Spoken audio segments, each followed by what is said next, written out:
Welcome to season 3 of A Fistful of Fuckery. This is episode 1. This is the A block. So this is the random nature in which I will be talking about a variety of different things before I actually get to my topic. So, with that said, put aside, and thought about for a little while, maybe half a second. The last time you would have heard from me would have been in July. And I recorded most of season 2 in the winter, and then I think the latter half was recorded in the spring. I did have some injections there, here and there, to tell you about stuff that's going on. July, unexpectedly, I expected chaos. It started ramping up. It seems like it's now being ramped up again. But the biggest thing that worked effectively is comedy. I am actually talking to you a day after Jimmy Kimmel's dismissal, firing, whatever the fuck you want to call it. And it's interesting because Colbert is now ending his show. Well, he's been to 86th, the whole show has been 86th. And the discussion about whether comedians doing their job is why it's a problem. I think so. I think the idea of wrangling all entertainment right now is a big thing. Like, I record this, but I am fucking nobody. Like, you have people that have podcasts that have these luxurious careers. I'm just a dude with a fucking opinion, which doesn't mean shit in the long run. If it starts being taken seriously, because if I stop making sense to you, then so be it. It's not like there's a lot of things I hadn't thought of before. Like, you know, I'm going to toot the horn, God damn it. So back in the mid 2Ks, I said that unless something stopped it,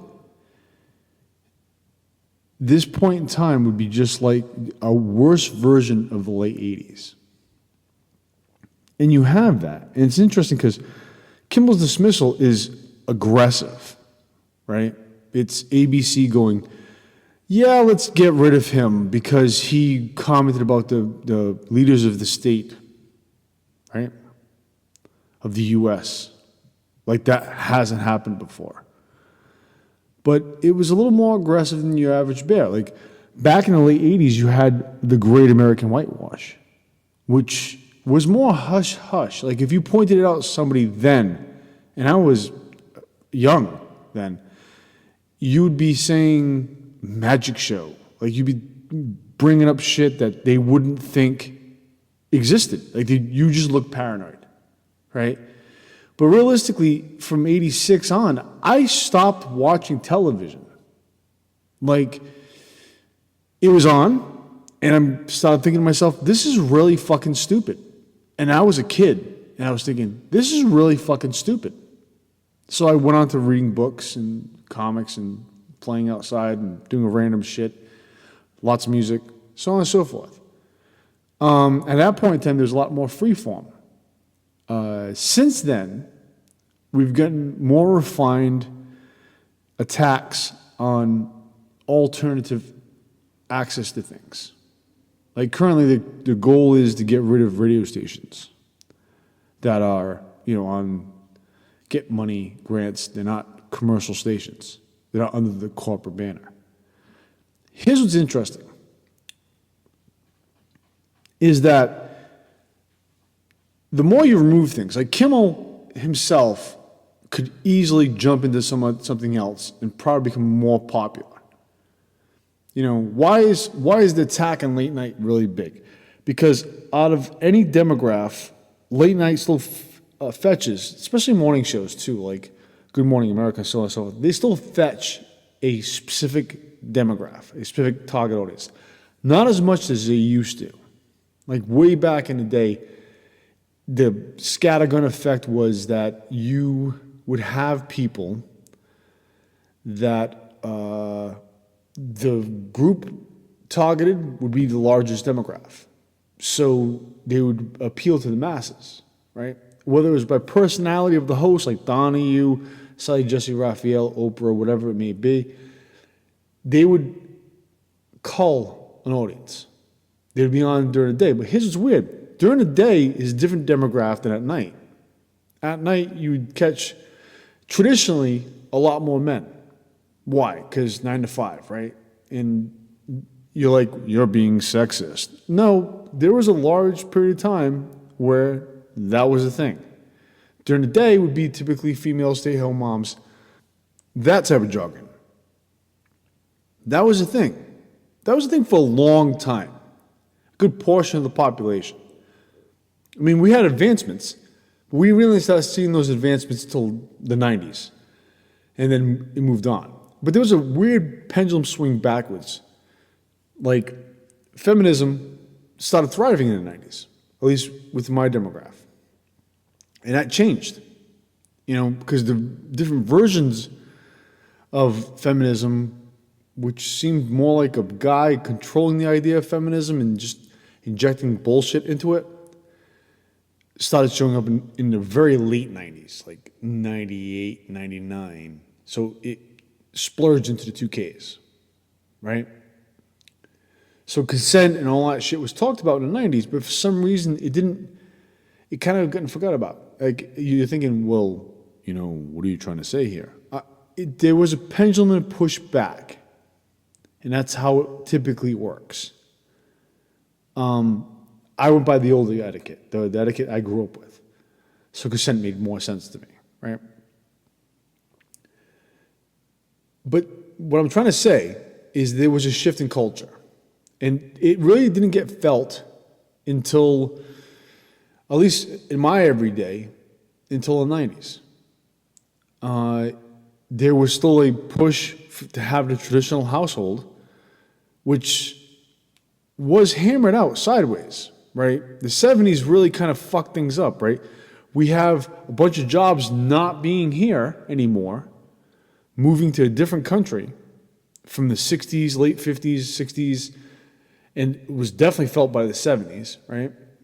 The runaway shops, which they talk, well, no, this is free trade. No, it's runaway shops. Like the shop that your whole community was built on is no longer there because you made it easy for them to move to Mexico, to South America, to whatever country, Asia, like the whole continent, China, fucking whatever. You designed this, and by you I mean the people at top. This was by design. This happened. So during this time, when this was happening, they were changing the language. And in the late 80s, which I mentioned in the last season, there was a series of trials, like a soft version of the McCarthy hearings, right? Jello Biafra has a podcast now, which if you've ever seen Jello Biafra live, it makes sense for him to do that because he's extremely popular. He has definitely strong opinions. I've learned a lot from the man. Listen to stuff, especially the censorship stuff, because if you weren't sure how that exactly worked, he lived it. He went through it, right? Many comedians went through this. Lenny Bruce is the lightning rod that at the time what he was doing was hated at such a high level, right? And they created these alternate venues. Like, the interesting thing about attacking things mainstream and the aggressive way in which they managed Kimmel, whatever. I've seen that man since he did a show with Ben Stein's Money, I think. That was him I was in that, yeah. The way they handled it is so audacious. Like, just like, let's fucking attack this man, get this man fucking fired. And it's weird because you're sitting there thinking to yourself, like, that is so brazenly obvious. Americans have a great asshole gene. Myself included, I'm included in this thing. And it kicks in. And stuff like this makes it kick in. Right? It's so well known that the idea of triggering it and manipulating it is a thing. This is why you have a split in the country, right? Because at some point in time, they decided to just fuck with it and petri dish it somewhere in the Midwest. They did this, right? To the point where they didn't understand the alternatives. You know, currently right now, the goal is to attack cities because cities are inherently democratic, right? And you're thinking, democratic, you talking about the party. No, those are just the fucking status quo keepers, right? The majority of the Democratic Party is just like, whatever the Republicans took the goalposts, we're just going to start from there, right? Everything's all right, just like the dick in. No, that's not how it exactly works, right? We've gone so far right that we don't identify anything left anymore. That's the truth. Like, even the idea of First Amendment is not even being looked at fully. Because Charlie Kirk got killed last week for spouting his shit. You're like, wait, are you for or against? Everything that man said, don't give a shit about. But he should have the right to say it without getting killed. Kimmel should have the right to say it on television. He's a host. He said a lot worse. But that's not what's going on here. Right? That's the attack mechanism. It's so brazen and aggressive. And that's all power. But the asshole gene kicks in. At some point in time, this is not going to pay off the way they want it to pay off. If that makes any sense. They'll do this spin. Clearly, they're doing the spin. And at this point in time, if you're ever wondering how the spin works, like the one thing the Republican Party definitely does well is lockstepping. Like, if they're scattered as fuck and not sure which way their donors and the big money fucking wallets want them to go, you wait till the following Monday. They'll train this shit on Sunday morning talk shows, but Monday is when they'll actually launch their verbatim, out of same fucking word combinations out of everybody's goddamn mouths, this parroting effect that they do. That's what they do. And you're like, it's just Republicans. No, Democrats do the same fucking shit, right? However, it takes them longer to get in line together, right? Because there's some form of threads of loose independence there. Because again, it's the only party that kind of has a back door, so you can go there and like be the baseball bat Democrats, right? The ones that show up there to basically say, fuck this, we're taking over. There's potential for that. Whereas the Republican Party is levels of inundation. It's like Dante's Inferno, right?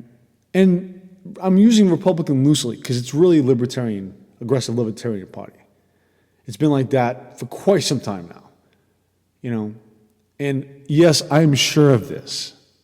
This is not this is hogwash. No, this is me telling you there was a war fought within the Republican Party, Republicans lost. Okay?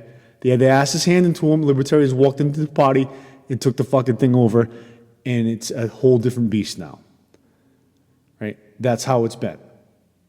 And they're just assholing the shit around. Which reminds me, little pin. Tubi right now has a documentary called Asshole, A Theory. You should probably watch it. Right? I seen the book about a month ago. It's a philosophy book. Yes, you should be reading philosophy books. But I really didn't realize there was a documentary to go with this fucking shit. So it starts off as a tongue-in-cheek, but all of a sudden gets really dark really quick. So I just advise that to you. So needless to say, that's my argument right then and there. Kimmel shouldn't have been taken off air. Charlie Kirk should have been shot. There's no empathy. Like, it is what it is. Shit happens. You have to kind of accept it and move it forward. However, I'm telling you right now, the underground is getting more interesting. And what I mean by that is simply this.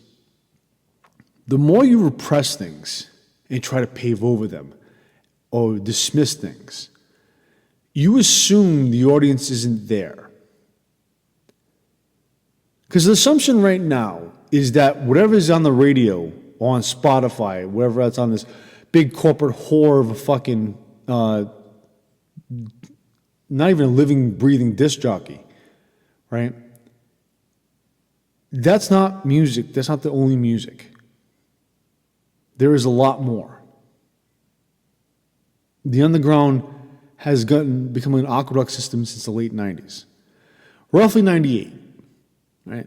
La Dispute is a band, sold out shows. They have an album out right now that is really good. And I mentioned the name, and unless you're savvy, you don't know this band exists.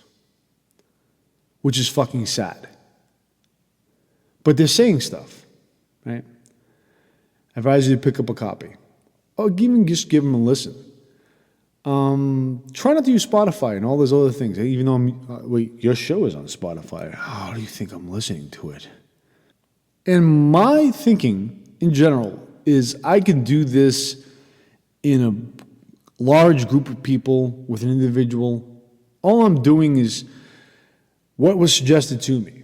Just talk about shit. And I said, okay. I don't think people are going to want to hear anything I'm saying. Who the fuck am I? I am not making this up. I'm not even exaggerating this. My opinions are my opinions, so I'm going to talk about them with passion, with conviction. The way I operate is if I'm seeing a pattern and I can predict the probability of something happening with the pattern, and it ends up happening, then that's pretty good. I have a decent history of this, right?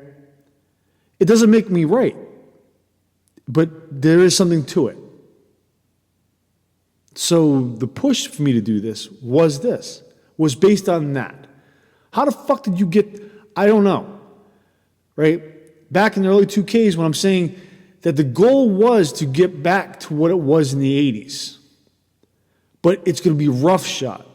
Now, I'm going to say this, and some people are going to lose their fucking minds listening to this because they have some constructive opinion. Obama was an upsetter. He was an 8-year upsetter. If you go back to look at things critically, you will realize they weren't creating the welcome wagon for Obama, the rolling out the carpet initially. It really was Hillary Clinton. That was the focus. That had been the focus the entire time Bush 43 was in office. And guess who's upset the apple cart? Right? Oh, I welcome that shit. Like, come on in. Why? Because you're not that person. Whether the corruption happened after the fact, I don't know. But the way I looked at his time in office was, we got 8 years of a Kennedy extension, right? Not necessarily one way, not necessarily the other way, kind of pretty centrist. But here's what's funny. Remember I told you earlier, I said you keep having the goalpost keep pushing right, that we don't really understand the left. That's what happened. So from Nixon to the time Obama gets in, you have literally a hard conservative, including Bill, which I'm not a fan of, right? You had a hard right push, right? It's so bad that when they got rid of all of the black hand, like the mafia and all that stuff, they created the vacuum in which violence was going to guarantee itself because you have a new pecking order coming in of a bunch of random poor people trying to figure out what the mafia and what these people actually fucking did. So they come in and they create chaos from like the mid-'80s to sometime in the 90s. And they're like, this is the worst ever. No shit. You created fucking prohibition, which created organized crime. Yeah, no shit. This is going to happen. I'm a kid, right? It doesn't require much history to notice this. This is a thing. So we're not going to take all of that chaos and display under the whitewashing, which happens in the late 80s, and we'll say, hey, guess what? Look at how horrible everything is, right? And we'll go more right, go more right, and go more right. And while this is happening, corporations are buying this, and this, and this, and this, and conglomerating. Not monopolizing, because you can't do that. Conglomerating. One company owns 82,000 things, right? And it's still going on right now. Like, currently, Paramount is buying a bunch of stuff. And that's happening. Amazon owns MGM. Like, this is taking place. Currently, to eventually have this one, again, not a monopoly, just this one large power. That's what's happening. While you're living your everyday, while you're trying to survive, which leads into my other topic. Now, all this up to this point, I know it's like, you just spent 20 minutes on this. Fuck, if you don't want to listen to this, just stop. I don't give a fuck. Right? But I will tell you, how I wanted to lead into this was a talk about a comic book. Because something interesting happened. And then I correlated it with something that happened. And guess what? You're right. Correlation doesn't mean causation. Fucking absolutely. However, it's very similar, right? So there's a really cool comic book out right now called Absolute Batman. Actually, there's 6 of them all together. There's Absolute Batman, Absolute Wonder Woman, Absolute Superman, Absolute Green Lantern, Absolute Flash, and Absolute Martian Manhunter, right? I'm liking most of them, right? There's pluses and minuses, right? Green Lantern has a thing to wrestle because there's a comic book called Green Lantern Dark, which is really, really good. So it's kind of, it's shadowing the Absolute Green Lantern, in my opinion. Any which way. Absolute Batman came out last December. Bear with me. It's not about the comic book, but I'm going to tell you, the comic book is dope. If you want to read it, it's pretty fucking dark. It arrived. This thing was such a big fucking deal that people that typically didn't read comic books were seeking people out that read comic books just to buy them a copy. So, clearly, that's a thing. So, it arrived, and within a month, it was like $20, $25 worth value. Meaning that you could take, buy a comic book for $5, it's worth $25, probably get like maybe 40% back, so you get your money, some of your money back plus some. The further it goes up, it's always like a fucked up market in how that works. So your goal with comic books is basically make sure they overshoot and how much you paid it for them. It's a weird fucking dynamic.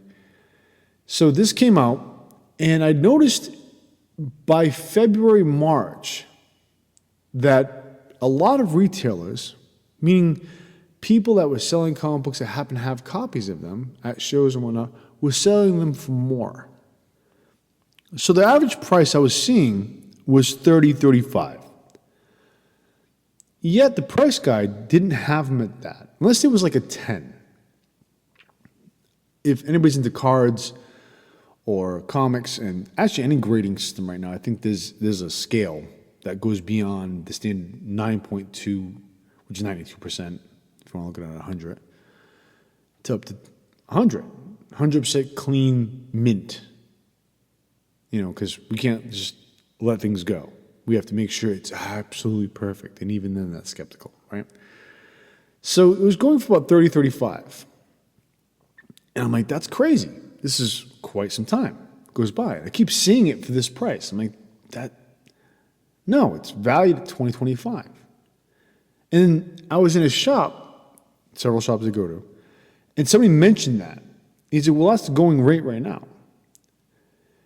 They likened it to baseball cards and Magic cards, right? And you're like, well, baseball, no, there's some weird shit going on there.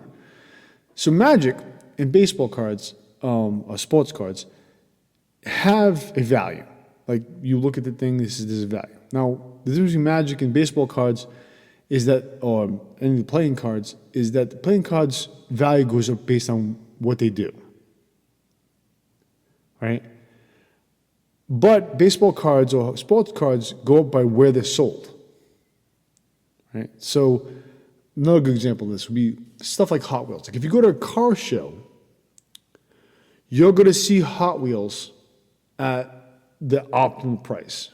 There's always like a 3-grade system for pricing, right? If you have, let's say, hypothetically speaking, if you happen to have descendants, Milo Goes to College, from the last print in the 90s, I think the range is like $30 to like maybe $60, maybe even more, maybe $80, because it was a large print run. And during that time, you might have got it for like maybe $12, $8, $9, right? I'll pause. Milo Goes to College is getting reissued right now. I think Friday. I'm recording this in September. So it is a big deal. It's on everybody's high list when it comes to punk rock albums, right? It's a good album. Anybody that listens to it, it becomes infectious. It predates a lot of the pop punk from the late 90s because it was like the forefather for that style. So anyway, which way, this album exists, and even the last print in the 90s has some value. I was listening to some guy who was explaining a lot of the albums prior to American Idiot, 2005, 2004, right? They were initial prints, and they stopped printing albums. Only certain caveats from certain bands would allow albums to go. Now you're like, how is this going? Where are you going with this? So the range for those albums usually fall into 3 categories: lower end, median end, and high end, right? So depending on where you're physically located is the value of the album. It's almost like the argument about water. Like water, like you can have one bottle of water, what is the argument made? I'm paraphrasing somebody else. That if the water, that 500 milliliters of water is in the large Cinemaplex, it's $7. If it's at a concert in dead of heat, it's probably maybe $8. Like the water doesn't change, the value changes. Same thing with the albums. Like there's a baseline worth of the album, but then it ranges, right? This play is interesting because it's the market dictating how they want to price it. Let me reiterate that again. It's the market dictating how they want to price it. It's the seller that's dictating the market rather than what the thing's actually valued at. So the Batman, Absolute Batman issue 1 is going for $20.25. That is priced. But I'm seeing it being sold at $30.35 for a long time, for about 6 months. I've seen this. The price guide just caught up to it sometime in August. So the sellers were dictating the market. They were like, we're clamoring for this. You're like, okay, that's an upswing. Will it be like that from a year from now? Who knows? Because it really is how the story resolves, especially when it comes to comic books. Or for the playing cards, how the sports cards, for how the player did, right? How quickly we sorted out. Like what the big upper deck card from back in the day, the King Griffey Jr., that waxed and waned, right, over the years. Now it's set at a specific price, no longer close to what it was at some point. That's a thing. Playing cards, like the Pokemon, the fucking whatever games they have out, the Magic, that's the only one I know is the longest one. They're dictated by the functionality and sometimes by the reprints because they become valuable because they were the first prints. That's a whole different thing. There's multiple layers here, but what I'm getting at is it's not as permanent fixtured as you think it is. You think in your head that there's a regimented structure to this, and there isn't. And you're like, I don't give a fuck about anything you just said, man. And I'm like, okay, this is me playing you as the audience, listening audience. Now apply that logic to the housing market. Because certain areas of the country, the prices, what the property is valued at, is being overshot by a fictitious number. You're like, no, it's not. That's not a fictitious number. No, that's what the seller's selling it for. That's not what it's actually worth. But because of the clamoring, the seller wins. Like, of course, that's how it is. Listen, logic, right? Baseline thinking about this. The numbers aren't real fucking numbers. But there is a real number. That sounds confusing. Let me be clear. The person selling it for the number they want to sell it for, that's not a real fucking number. But there is a number that it's actually valued at when you do all your assessment of it. It's like when you buy a car, you know this bullshit price you're paying. You're buying the new, right? So you're paying out X amount of thousands extra for this vehicle, and it depreciates as soon as it gets off the lot. Because that's the bullshit number. That's the number that they want to sell it to you for. That's not the actual number that it's worth. This is happening across the fucking board. I'm using comic books to illustrate this thing. The housing market is when I turn it to people, I talk to people about this. I talk these ideas over with people. So you're like, what? You live in a paper bag. This is not really happening. This discussion is just hogwash. It's not. I actually talk to people about, get the feedback. Because I'm curious about, I'm thinking this. Are they noticing this? Am I the only person noticing this? Right? Because you got to have a sense of reality. Because I want to know the actual value versus what I'm selling to people. Does that make sense? If it does, we're fucking good right now. You will understand what the hell I'm saying out of my mouth from this point forward. Because I'm realizing that I'm not saying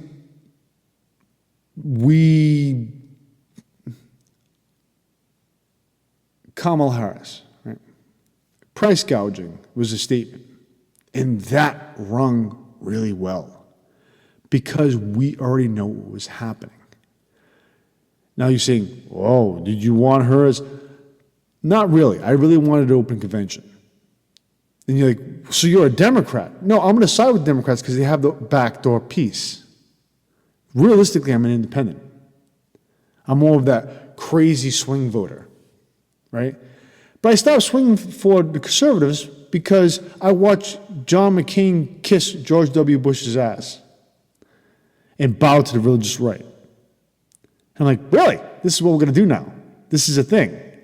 I watched him bury Colin Powell, right? That's the thing. So yeah, no. So if you're thinking to yourself, are you going to go vote? No, it doesn't matter. What she said was correct, though. There is a hard gouge taking place. So look at the economy, right? They're currently right now, the powers that be are attacking it so fucking hard and just raking us through the control of prices. And we're accepting it and accepting the blame, the switch blame. We're not looking at it as, wait, you're asking us to pay this. But is it worth that? That's what I'm getting at. Because inflation is one thing. It's when, money gets out of pocket, right? Things go up. But then there's this artificial inflation, the price gouging. It's happened several fucking times. I think last season I mentioned there was an end set in the market that my old man told me that these motherfuckers were blaming the price of gas during the oil embargo, why they can charge more money for their end set. And they did this successfully. And as soon as the gas prices went back down, do you think the prices went back down of the end set? No. They fucking hoodwinked us. That's the thing. It's like, what I was thinking, soda prices. Nothing like kicking yourself in the fucking ass, right? Because they're buying every small energy drink or alternative sodas, which is just less sugar. They taste good, but they just less sugar. Rather than doing it themselves. And they're kicking themselves in the ass because they price themselves out of their own market. Think about this. There was a period of time you could be able to get a bottle of soda for about $1.50. $1.50, right? $2 is a little pricey, but okay. On average, just a 20 ounce is typically $2.50, $3. Like, the fuck? There was a period of time it was like that, and the 2-liter bottles were cheaper. And they were like, no. We need to universally make the prices really fucking high. Well, good. You can fill me up with sugar. I have tons of fucking health issues for it, right? Isn't that the whole thing? We'll just give tons of health issues for everybody. Yeah, that's how it is. Well, this is an option. You can always have tea and water and urine, right? But that's the thing. But if you think about it, what do we seek the beverage out for? It's caffeine. No different from the coffee. It propels us through our fucking day. It's like when you work at jobs, I'm not going to say what kind of jobs, but I'm going to hint heavily to it. And the ones that listen know. That have you work round shifts, but yet don't supply any coffee, tea, or just normal filtered water. None of that. Like, fuck you. Very few jobs do it, but the ones that do, right? And they're like, why are you so tired and sluggish? Gee, I don't fucking know. Because there's no alternatives. Well, you always use the fucking machine. Yeah, the machine that charges you. Actually, I got pistol whipped by one of these machines.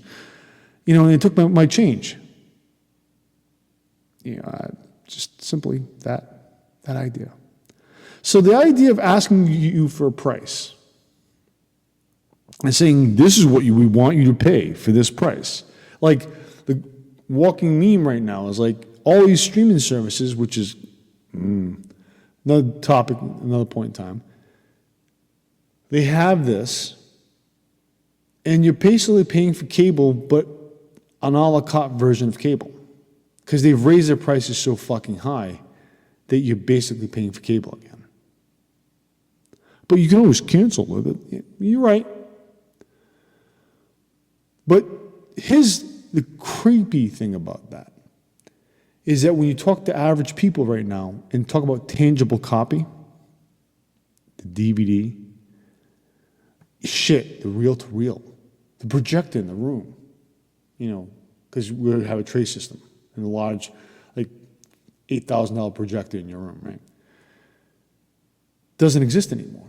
People are slowly fading out of that because of the engineering to do so, because it's just easier to not do that, and that's why movies and certain things are losing their edge to a degree in the market.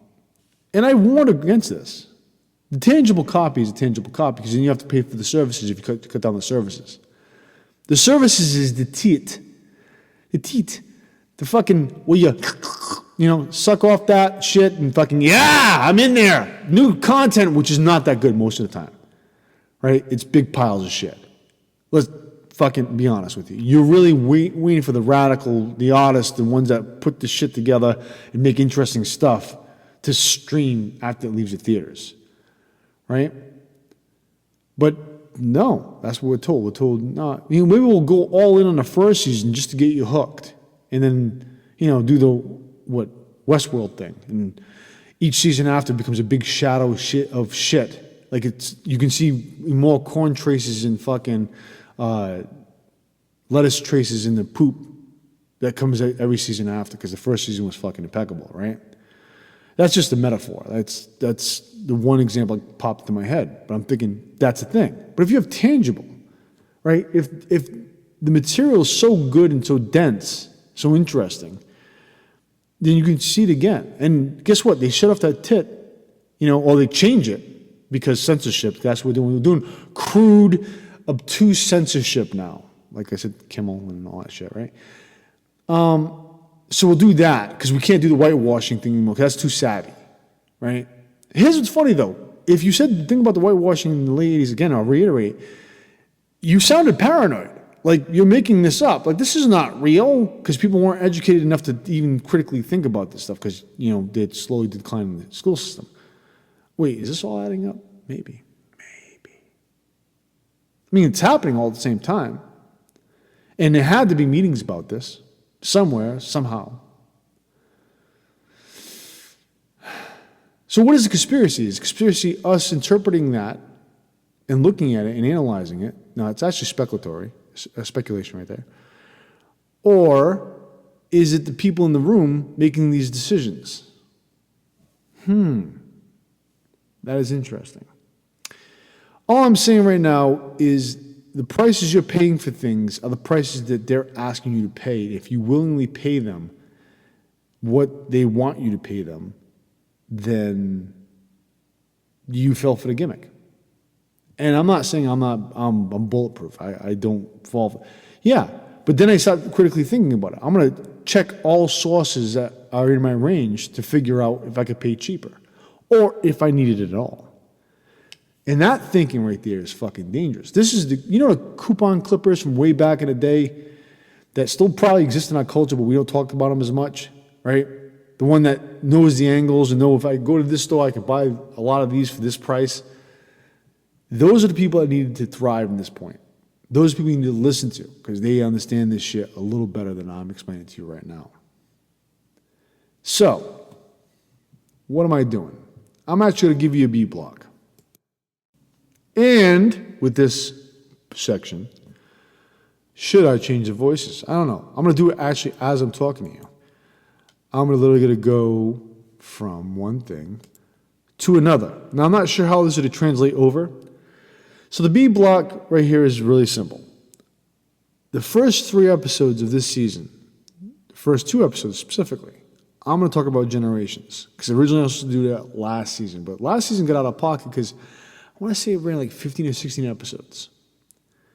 And you're thinking, well, why don't you just keep doing this as time goes on? Because I'm trying to manage a bunch of other shit in my life, not just do this.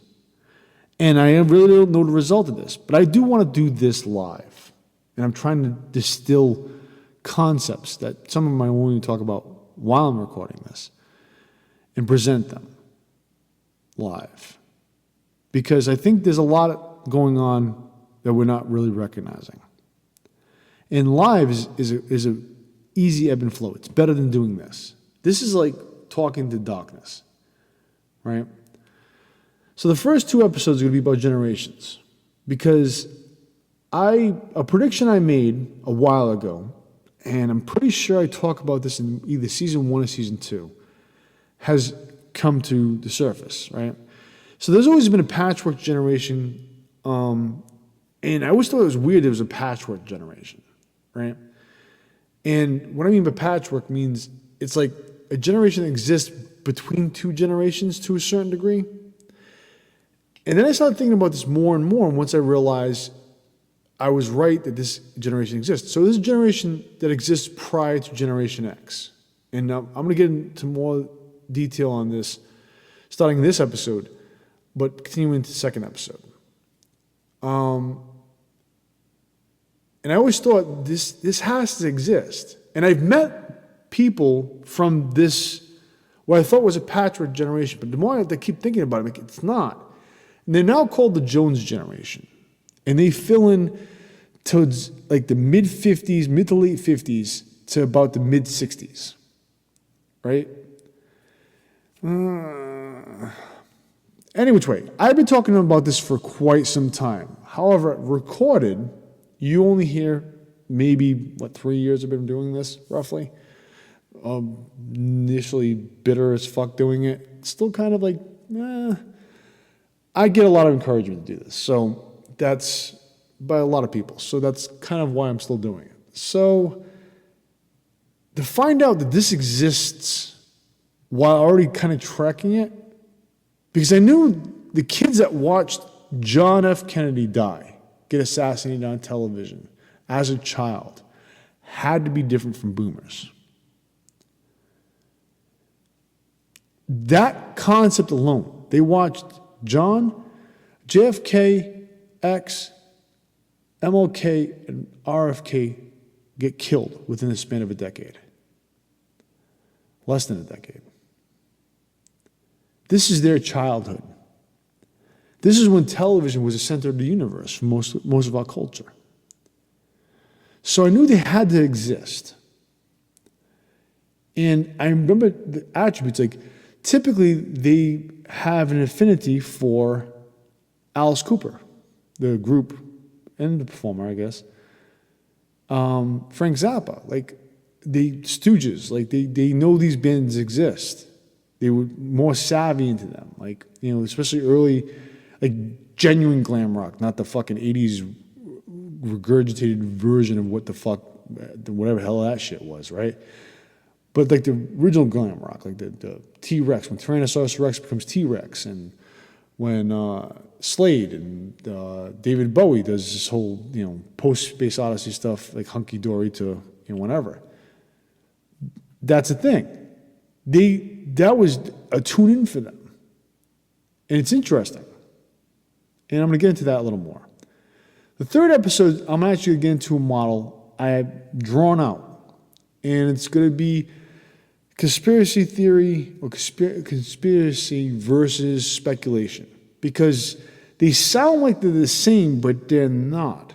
One requires actually a fucking scientific method. The other one doesn't. It is what it is. But I'm going to get more into that in detail. That's going to be episode 3. And that's what I have laid out at this point in time. I have actually all 13 episodes laid out, but this is the only ones I'm going to talk to you about. So this is the B block, and this is the end of the B block. The C will be about generations.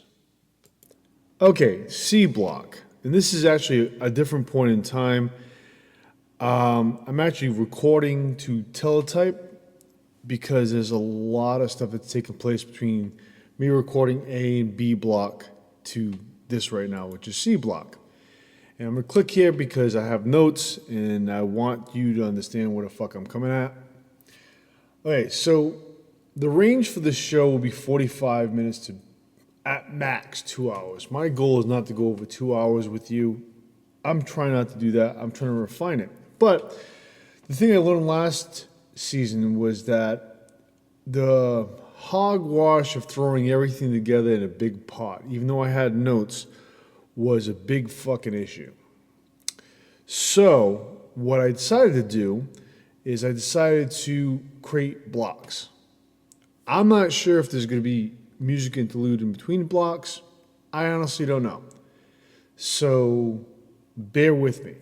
We'll figure out the mechanics as going along. So, generations. And the reason why I'm bringing this up is because something I noticed, and I think is very important, is that I think the generation from the late 50s has more in common with, I'm going to go as far as Generation Z. There's more in common than against. More in common than uncommon.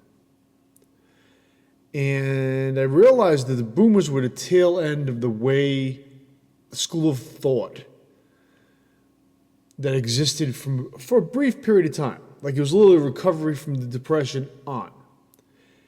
I might even break this down further at some point, but at this point in time, I'm only really going to focus on boomers to Gen Z. And I'm going to complete 2 episodes with this. I'm literally recording the C block right now, and I will be recording the D, which is basically end pieces, giving you a heads up. I'm going to stop talking about block situations at some point in time because it's assumed from a certain point this is what I'm doing. Again, there might be music interludes, segues, non sequiturs in between the structure. So, pulling up my notes quickly, Generation Boomer, what is considered the Boomer's generation, and everybody that's young will just call anybody a Boomer when it comes back to it, which just doesn't make any sense because there actually is a fundamental difference. When I look at generations. I look at it as a 2-year segue, a year before, a year after. So in case of the boomers, I'm looking at 44 to 46. And the end piece, oddly enough, is 54 to 56. So there's two-way segues.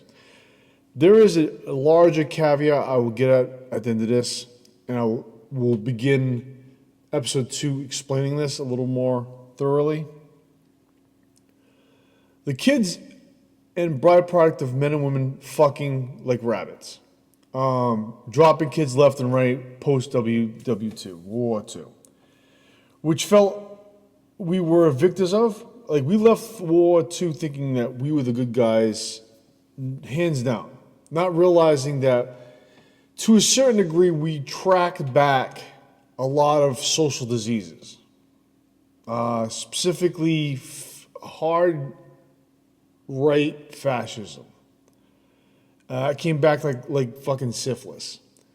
So the structure was usually affluence amongst whites due to the GI Bill. Actually, anybody who went to war got the GI Bill. But it was interesting because the white flight, the idea of moving to the suburbs or constructing the idea of suburbs, which did exist. Suburbs did exist. They were a construct at some point in time. But the mass level of them existing in America really kind of came after World War II. But there is history of suburbs.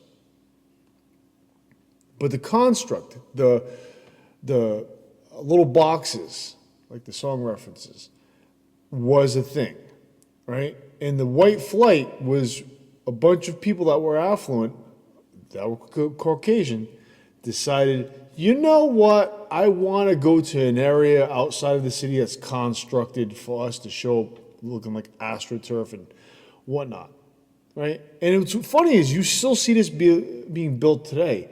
But at the time, this was a really big deal. This is a really weird shift in American culture. You have the rural areas, you have the city areas, and you have a weird in-between, but the idea of an investor taking up a large pieces of property, creating a whole inside road system, and dropping pre-manufactured homes or the same modeled home, blueprinted home for a bunch of people of a certain means and a certain flesh color to move to. This happened, right? This was a big divide. But economic success increased as they developed this society away from the average everyday people, meaning the city people, right? The immediate resources become plentiful because collective tax, money, and donations are focused on the suburbs, not the cities. So this design has affluent people moving outside of the city, so the tax base changes in the cities. And since the cities were based initially on a certain tax income, all of a sudden that drops. So then you can understand the decay of the cities rather than improving of the cities, right? War was not over for America. We still had the Korean War and the Cold War. The Korean War ended in the Cold War status, but we still had both. The Cold War literally kicked up right after World War II because of the bombs and back and forth with Russia. A lot of bullshit. I'm not getting into that, but I'm going to tell you the social groups formed from these suburbs have their kids. And they also have their hands in all the arts and what's going to be introduced to their kids, which I think is really fucking interesting because they decide what's going to be dictated to that area. And it gets pretty ramped up. Like to the point is where we are thinking of suburbs and even modern culture is parodied by Pleasantville, the movie Pleasantville, right? Some of us remember Leave It to Beaver and the Nick at Night stuff that used to just inject into us. That was suburban life, right?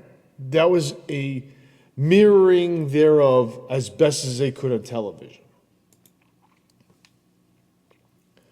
Values with this generation are strong work ethic, high competitiveness, and really strong loyalty.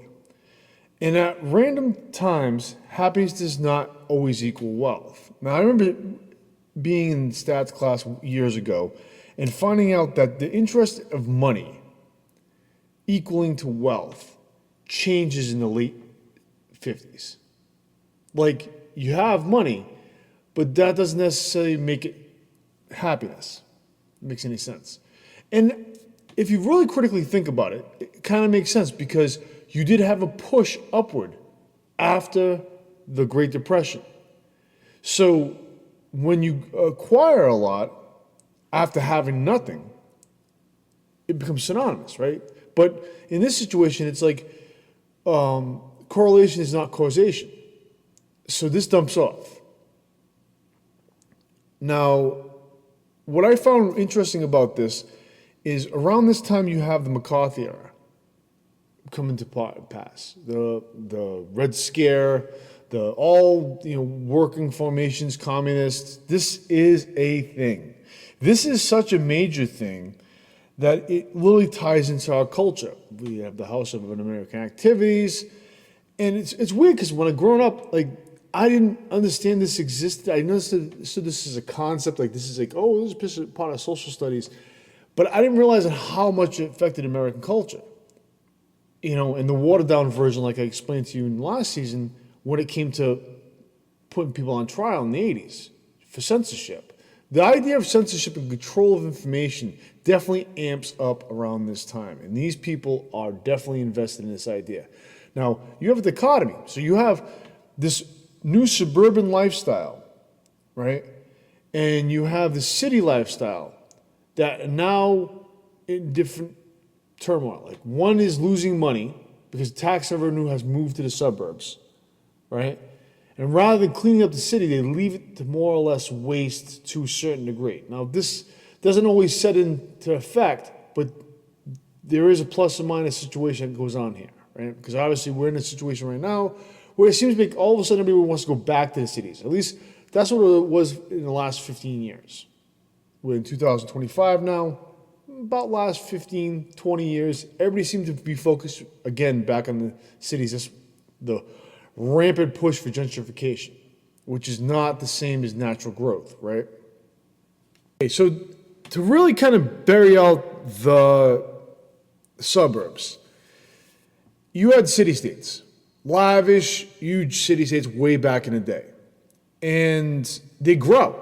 Like if you've ever been to Tampa, in certain cities, sometimes they layer themselves because of the growth, because it just randomly seems to happen. Like they exist original structures, and you always see that this old road or you old road, and what'll happen is that growth happens, population boom, people who show up, and what was their outskirts now become part of the city, and now grows a little further.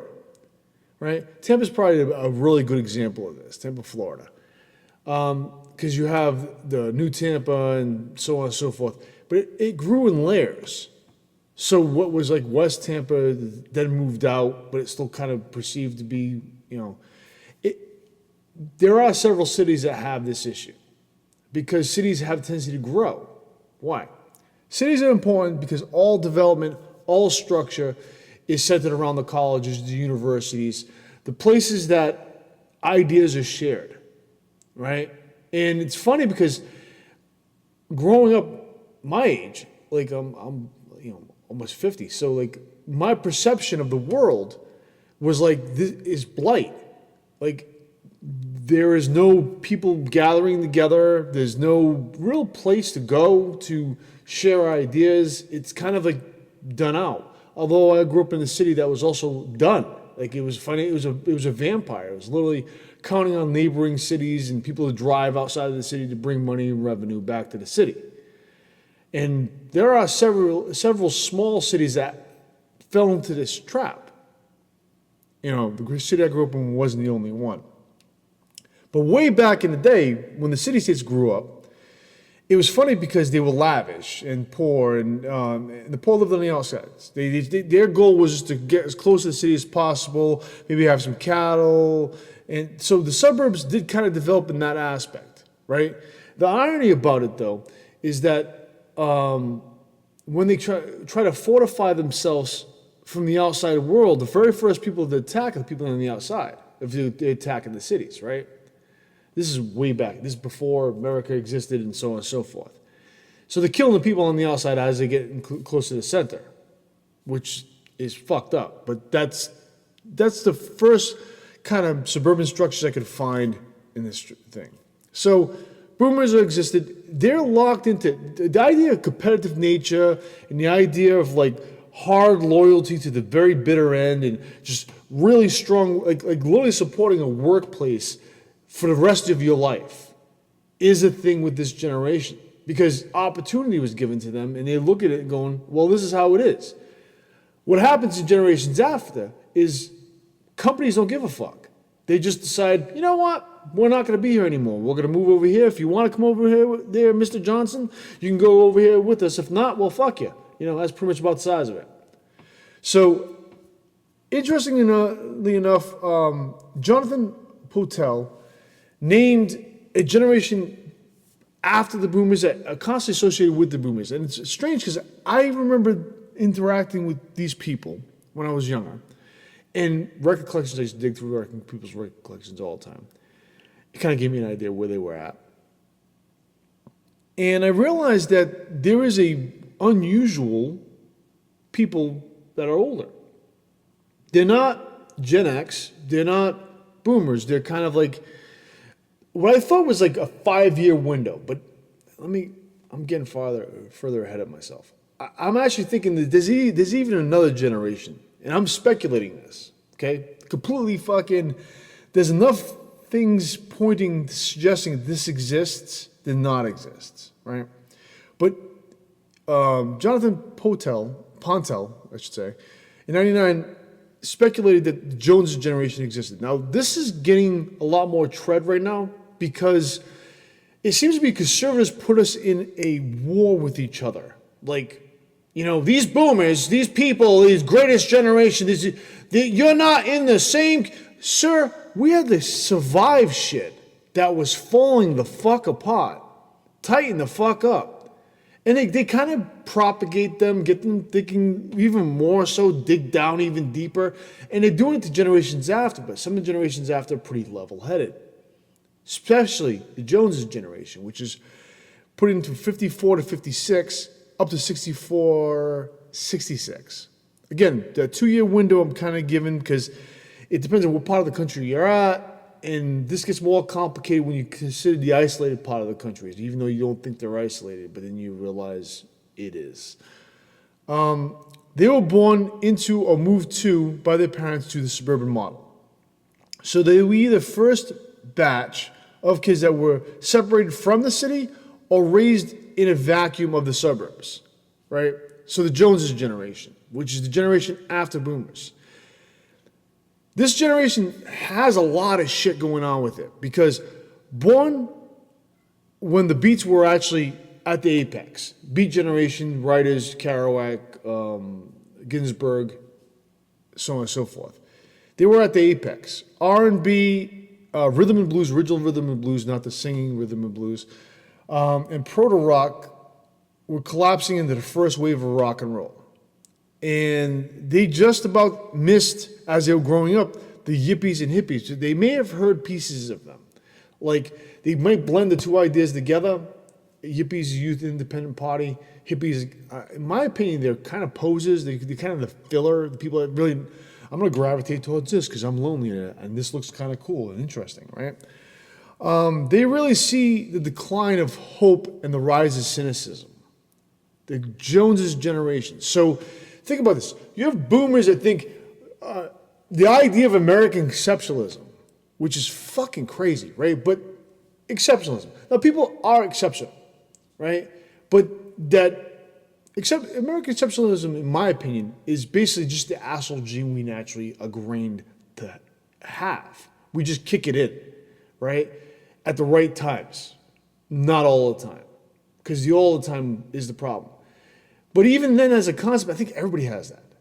So it's not just naturally set up by I don't know, the fucking nation we live in. It's a concept of all human beings, right?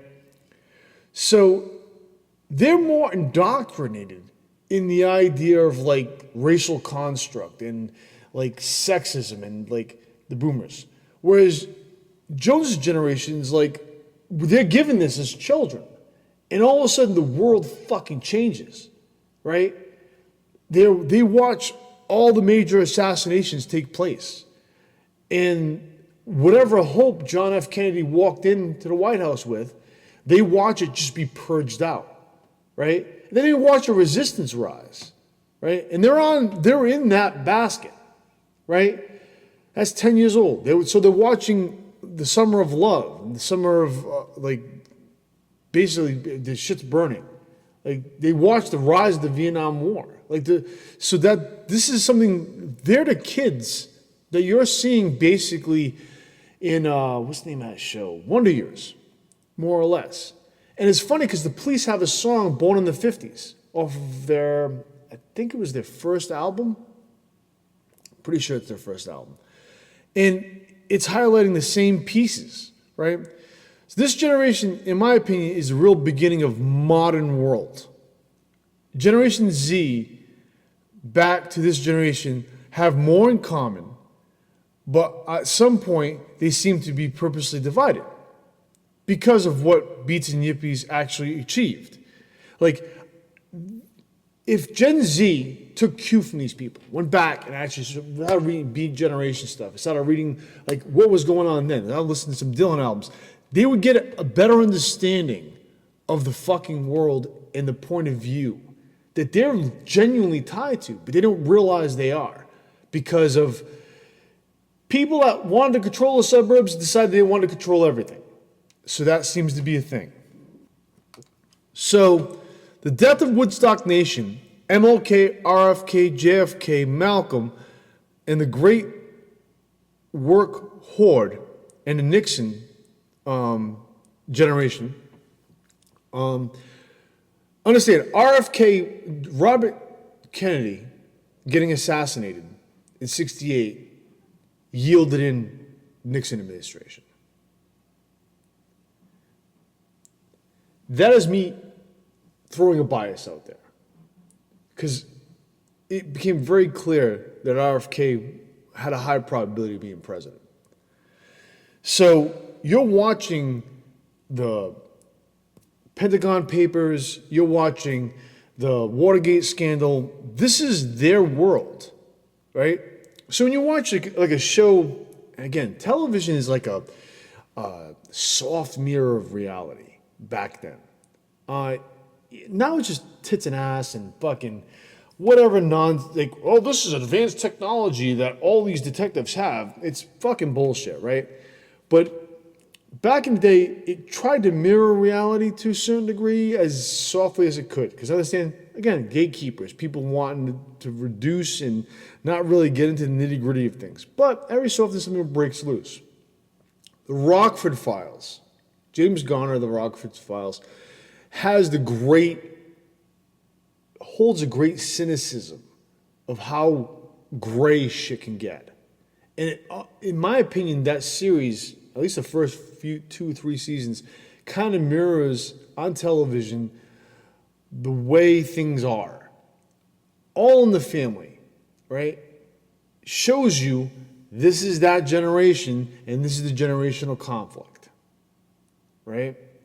And that's good. You need shit like that in order to break molds and talk about stuff.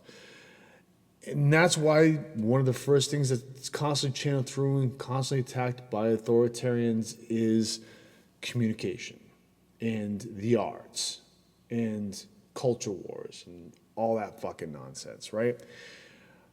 So the last thing I have for Jones' generation is they watched the rise of American cinema and the falling of the schools. But they weren't necessarily victim as much as the generation that's about to come after. They also watched gaudy excess. The Joneses generation is responsible for making Steve Martin, Devo, Alice Cooper, Frank Zappa popular and giving us some unusual shit. National Lampoon popular. Like, they're really the kind of the ones that ramped it up. Because understand, we're going into the 70s now. So by this point in time, they're already in their late teens, early 20s, right? Roughly. Generation X. Now this, I'm going to stop right here. And this generation's, I'm told, is expected to span 15 fucking years. Now, the reason why I'm mentioning this is I'm saying this is subsection 1 of Generation X. Because there's a weird shit going on with millennials. And there's a pocket generation called Zillennials. And I'm going to tell you from my experience, and I've said this before on this fucking show, that in the mid-'80s, there is a hard fucking whitewash shift in our culture. Things become strange. On television, on the radio, like, things just get weird. And the Zillennials remember when, before that, whether some of them openly admit that or not, they remember before that. So they're part of that same, like, what is the cliche things? Drink out of the fucking hose, be home by a certain time. I grew up with, whatever the fuck, you out. Life goes on. Just don't get killed, right? So that's a thing. Like, they might have remembered parents not really investing in raising their fucking kids, like not being around a lot. And there's a lot going on here. And there's a lot to unpack with that. Because the results of that is because mom and dad were forced to fucking go to work. And their original plan earlier on was not one to be a breadwinner, right? And one to kind of raise the household because they were using the same fucking model that the boomers kind of set up, right? And that didn't happen the way they expected it to happen. Actually, there's many marriages that dissolved, not only because of weird fucking sexism and domestic violence shit, but because the economy just hit fucking hard, right?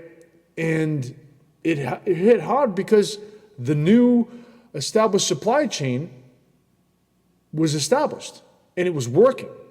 So companies were forced to kind of move overseas, move out of the concept of runaway shops in the 70s was a thing.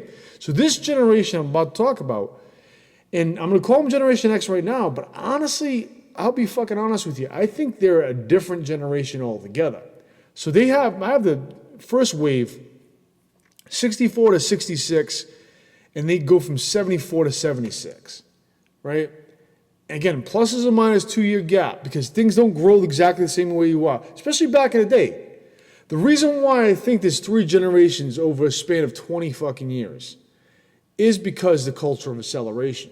Because understand, after certain things happen, we started moving at a fast rate as a culture. American culture started moving at a fast rate, and it gets even faster during the 80s, right? And up till now, shit, it's moving at such a clip that our news items, things that happen day to day, ideas of movies or things or plans you might have are fucking forgotten about because it's just moving and it's multi-leveled, right? The zeitgeist back then was probably small and primitive in structure. The zeitgeist now is like a multi-level fucking massive boss, end-level boss that you have to get through. Like, this is like Mortal Kombat fucking level system. I gotta fucking kill this person, take this person out, and it's like massive. Back in the day, you had go-tos, right? Contrast. Boomers would actually automatically accept the newsman and automatically accept the sources and automatically accept things at face value because the friends at the job or the water cooler. Jones's generation, not as much. Now, granted, this is the majority, not the minority. You got to understand that. So I'm talking broad strokes here. Okay? So Generation X, subsection 1, 64 to 66 to 74, 76. Youth is divided. At this point in time, because of what took place, the suburbs, the white flight from the cities, there's a division, right? So you're dealing with second waves of suburbs being constructed. So there is a thought process of like, let's do this again, right? And then again, at the end of the late 80s, mid to late 80s, the same thing started to show up again. And again, depends what part of the country you're in.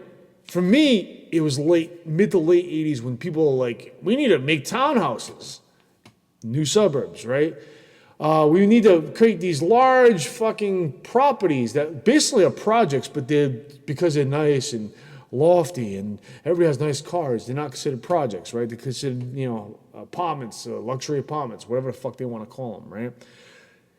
If you're old enough, you remember it. If not, so be it. Some of the kids, millennials, might even remember being in them, right? So this division divides politics. So in the suburbs, you have, after the devastating blow of the 60s, you literally have like the blue dog Democrats start eating healthy, right? And their constituents, like their neighbors, like, oh, that John next door, he's, telling me, they're seeing more eye to eye because they're living in the suburbs than in the cities. Think about this, right? People living in the cities are dealing with shit, right? And trying to figure out how to make things work. Why? Because factories are now fucking moving, right? And there was a level of comfort. There's a level of jobs, right? You go back and study this. This is like a walk-in. Like, look at all these jobs leaving. Yeah, because you created them to leave. They all ran out the fucking door as soon as you decided, you know what? We want to make our change, exploit labor markets in other countries and say, yeah, that's how it's going to be. This happened. This was also part of the idea of like, communist unions, like, the language is put together. When you go back to read history books, especially on labor movements in the country, you start realizing there's some gray fucking area here, right? Were the communist movements? Yes. Were there workers trying to organize to get better pay and fucking not be savagely taken advantage of? Yes. Are there post unions that just usurped the energy that they gained and let power corrupt them? Yes. Right? That's why when somebody was like telling me, hey, minimum wage, unions give you better.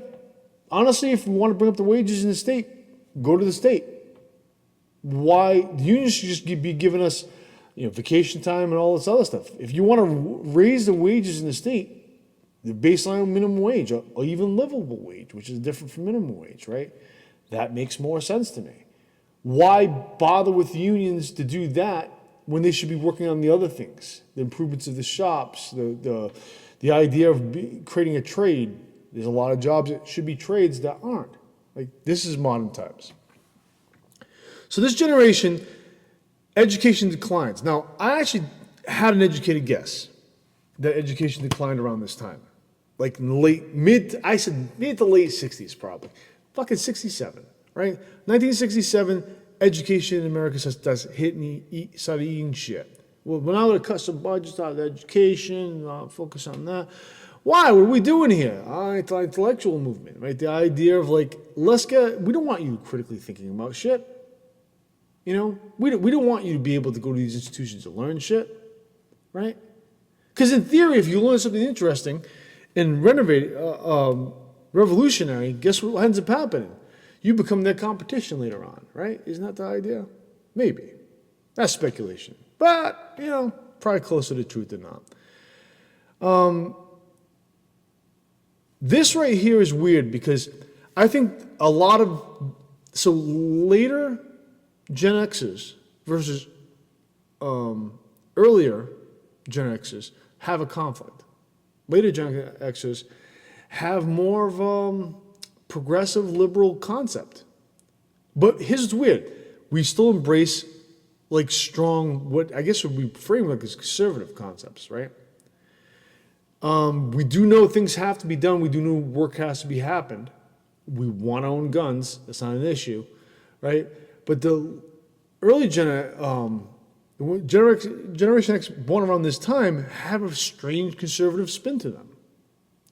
I'm not sure if it's because they're just watching the hippies fucking decline and that taking place, but that's a real big thing, right? And the pro-Nixon era, that's a thing. I mean, take into consideration, these kids were graduating when Reagan was in office. Right? Am I wrong? So, two tiers. You have Nixonian and shell-shocked blue dogs that exist in the suburbs.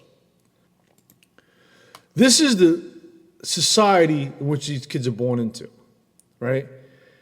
And this creates some weird, fucked up shit. Like, I end up arguing with them a lot on things that seem to be a layup, but our points of reference aren't the same.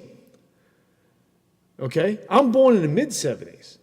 So I'm watching shit just decline hard, right? They're just feeling this generation, the first tier structure, right? And I'm telling you, it's a different generation. They get the benefit from going to college. They get the benefit from a lot of cheap things earlier on. It's a last hurrah, right? But they get it. And for them, this is a push, right? The disdain for hippies and flower power would make sense for them. Here's what's weird though. Our music would be similar. We wouldn't mind listening to aggressive music, right? Because of all the weird, Crosby, Stills, Nash and Young, right? Stuff like that. We want the Stooges. So obviously we're going to bond over that, right? We want the Alice Cooper. We want the Black Sabbath, right? Granted, I'm going to tell you right now, I like all of it. But you can see, I'm going to define myself. Kids do that. That's the thing. So what ends up happening is in their households, they're watching the separation of the households because economy is getting bad. Now, what you don't understand, and it's not ever said out loud, because of the massive supply chain that's created throughout the world to undermine American workers. This takes place, and this forces newly established civil rights laws. You have African Americans, you have women, now power of the vote, all being bottlenecked into the workforce as the jobs are heavily declining. This is the 70s. Now, if you end up in the suburbs or certain parts of the country that have these great job pools, and you're educated to get into those job pools, or you're good enough and liked enough to work in those jobs that create social services like, restaurants or being a mechanic and so on and so forth. Because I understand mechanic's a dope job, but, they don't necessarily look at it like that at that point in time. This is the thing. There's some gray area going on here. I think this is the last piece where you can actually probably not graduate high school and still have a career, which is unusual, right? So a lot of these people end up graduating literally in early 80s, early to mid 80s. So they're out. So the world for them, when they're looking at the world, they're like, this is great. Give me more corporate rock and Huey Lewis in the news. Or not. There is a percentage that go, no, I want to listen to more Black Flag. I want to listen to more this and so on and so forth, right? It depends on where you are. And that's what's interesting. Because understand, I'll talk about punk rock, but it really was not, it was cobbled over heavily by the mainstream. They acted like these bands didn't exist. And they were on shoestring record labels, just making ends meet, doing their own stuff, putting their own shit together, right? They tried to wash them over even with the whole New Wave title. This happened. So unless you were savvy enough, like a kid in the city or a kid that rebelled against the suburbs, to know this shit existed, you might have a good, hard conservative tilt to you. Sorry about that. So the last thing I have is that they also have an issue.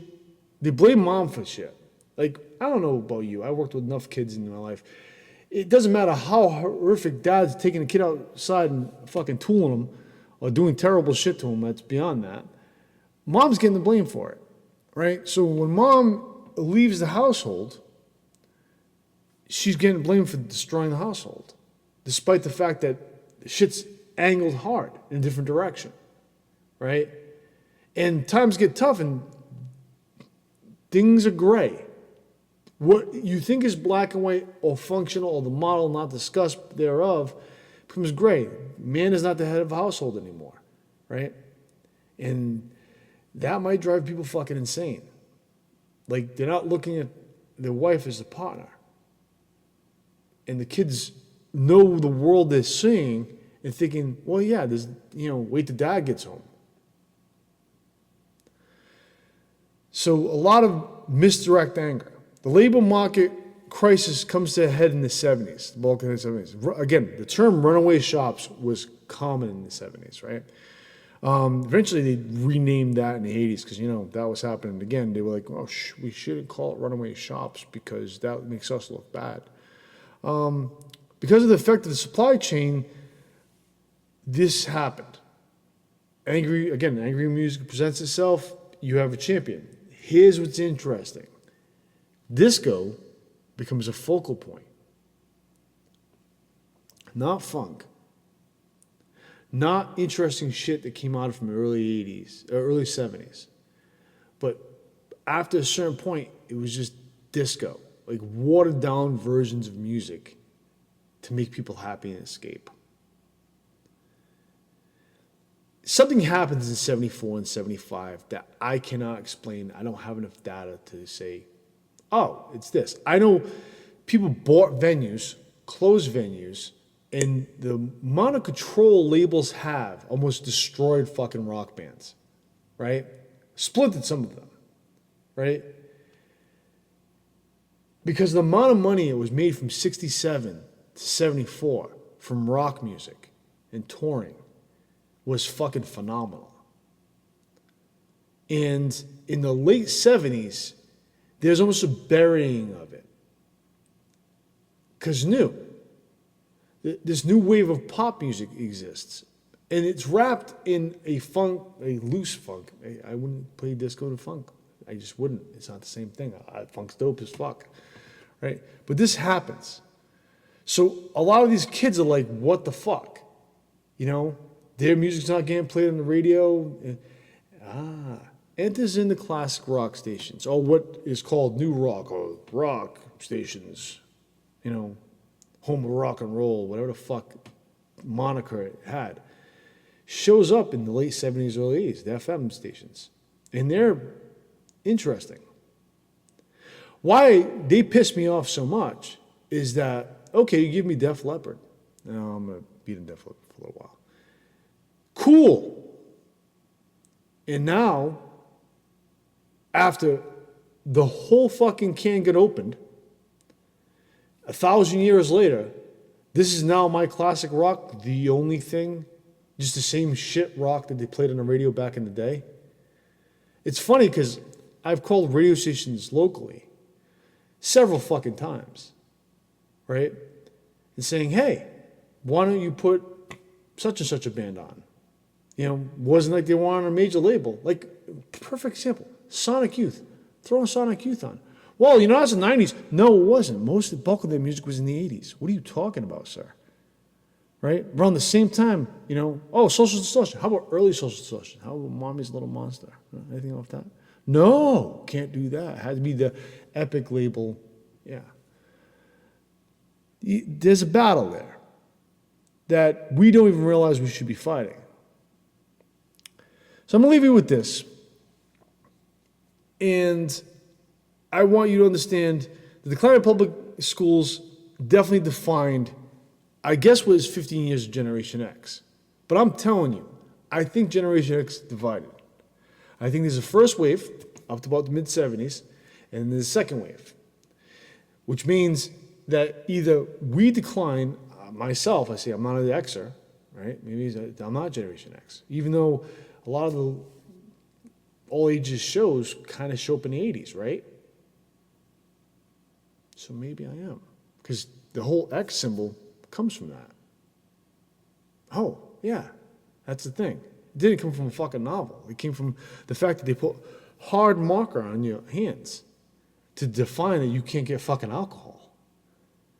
Right? That's a thing.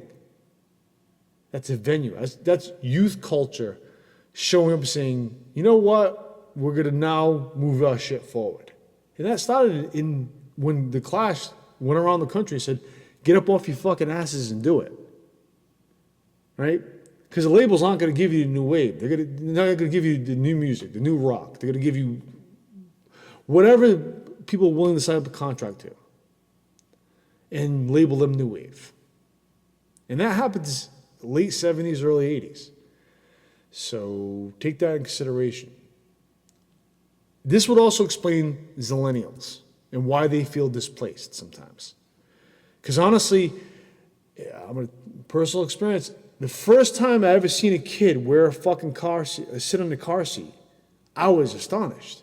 Like, this kid's not that short. What the fuck you having him? I'm really young at the time.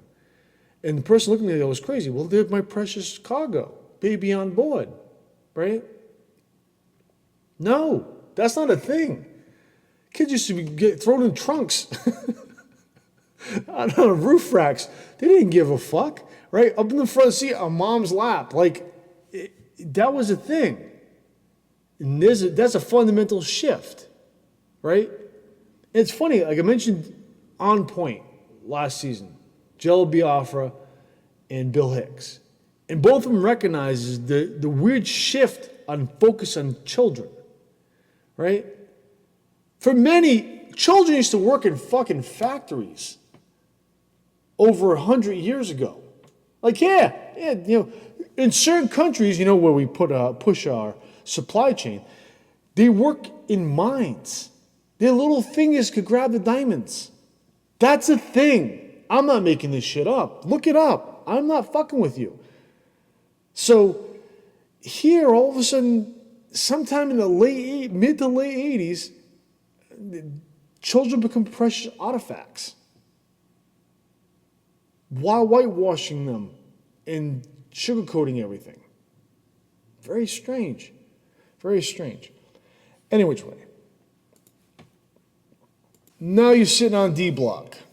And the D Block is simply this. What the fuck am I reading right now? What am I listening to? Okay. So La Dispute has a great fucking album out, right? And it's new. And I'm 1,000 years old, and according to whatever fucking demograph or little soft shell they want to put me in, I'm not supposed to know this band exists. I'm sorry. I realized that punk rock existed. And I realized that alternative rock existed. And college radio existed, and experimental music, and techno, and all that shit at the right fucking time. So I knew to dig. Record shops are a haven of greatness, right? You can go there and just fuck through.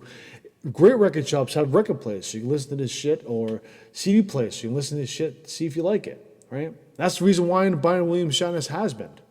Like, I wouldn't buy a William Shatner album, not realizing that Ben Folds worked on it with him. That's a dope fucking album. I can suggest that to you right now, right? I'm pretty sure it's his only good album.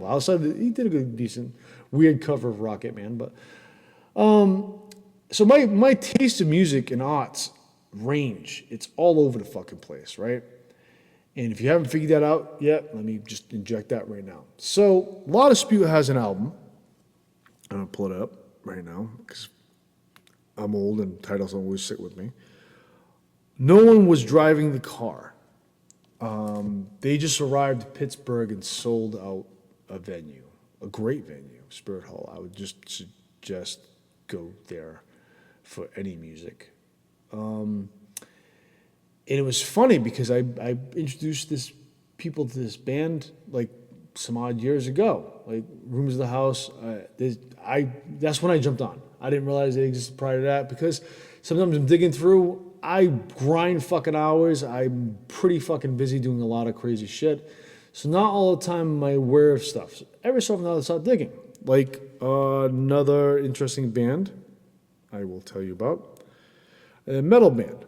And this is for the people that like, oh, I really like early Metallica or, hardcore, man, hardcore, right? Cult Member. The album is Gore. I like it. It works well for me. That's a range, I'm also listening to Tron, Ares, the Nine Inch Nails. Like that too. Like the Alabama Shakes single that came out. So I'm all over the place. Again, Free Radio America, it's on Facebook. I'm doing that right now because fall music. Am I always on it? Not necessarily. I'm going through Hunter S. Thompson's Fear and Loathing on a Campaign Trail 72, and I used it as accompaniment to All the President's Men. That's my push for Nixon, the whole thing. I recently Robert Redford just died recently, and weirdly enough, about a week or two before he passed, I watched All the President's Men again. It's a weird book because when I read it when I was 14 or 15, I couldn't wrap my head around everything. I just knew what the deal with Watergate was, right? But I didn't realize the magnitude of how ridiculous it got and what it leaned into. I kind of understood it. I knew what to do with money and money being not put in the normal places and being used for weird shit. The movie itself, All the President's Men, is really good. And if you're younger, if you're late millennial or Gen Z, reporting is needed.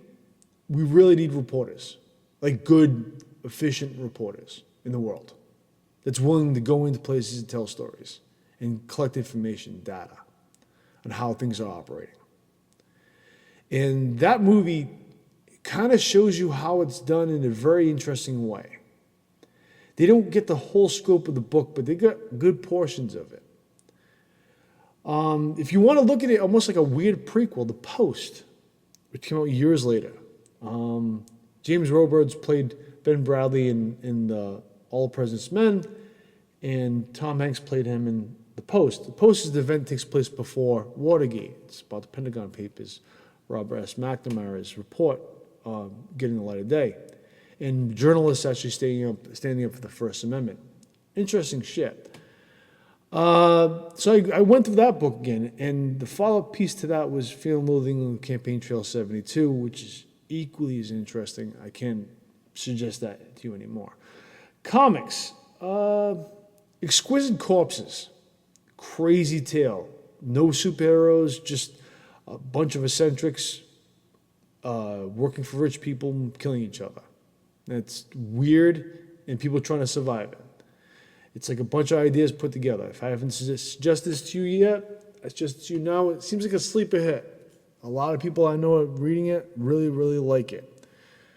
And absolute titles. The one I'm leaning towards is both Wonder Woman and Batman. They're really good, really strong. Any which way, till next show. Enjoy. And I can say I'm exiting. I can say fudge bye-bye. Bye-bye. I will see you again. This is just to check off the Alex list. He'll be like, you don't really end your show. You cold drop things. But that's how I am in normal life. See ya.